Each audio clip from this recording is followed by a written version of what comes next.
سلام به همه، خوش اومدید به یک معرفی جدید از چنل بتمن فیگور. امروز نگاهی میندازیم به فیگور بین در مقیاس 1 و 6 از هات تویز. روکش کشویی جعبه با طرحی مشکی و نقره مات تصویری از فیگور داخل جعبه رو به نمایش میگذاره. با برداشتن این روکش جعبه پنجره‌ای با نمادهای بتمن نمایان میشه که فیگور بین داخل اون هست.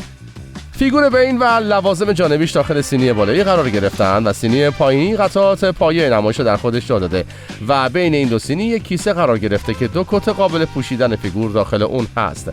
داخل جعبه موارد پیدا می‌کنید فیگور بین، پالتوی بلند کت، یک محفظه مچ جایگزین، دست‌های قابل تعویض، پایه نمایشی داینامیک و یک نقاب آسیب دیده بتمن. در تاریکی متولد شدم، تاریکی من رو شکل داده. مجسمه چهره بین به خوبی درد و رنج این شخصیت رو به تصویر میکشه. رگ‌های برجسته روی سر کاملا مشخصن و جزئیات ماسک تنفسی نجات بخشش با دقت بالا مجسمه سازی شدن.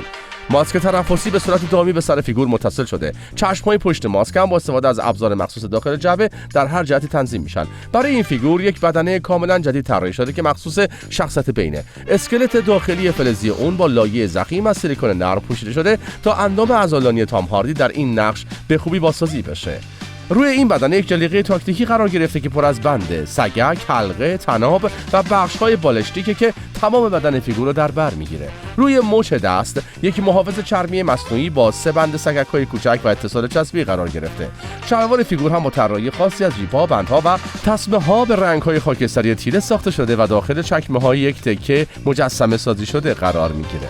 فیگور بین بیش از 20 نقطه مفصلی داره. سیستم زامندار فلزی داخل بدنه بدون درز، جستای اکشن رو کاملا محکم نگه می‌داره و در این حال جلیقه بالشتکی همچنان این اجازه حرکت رو که مناسب بالاتن است و کمر رو میده. این فیگور همراه با 2 کت قابل پوشیدن هستش.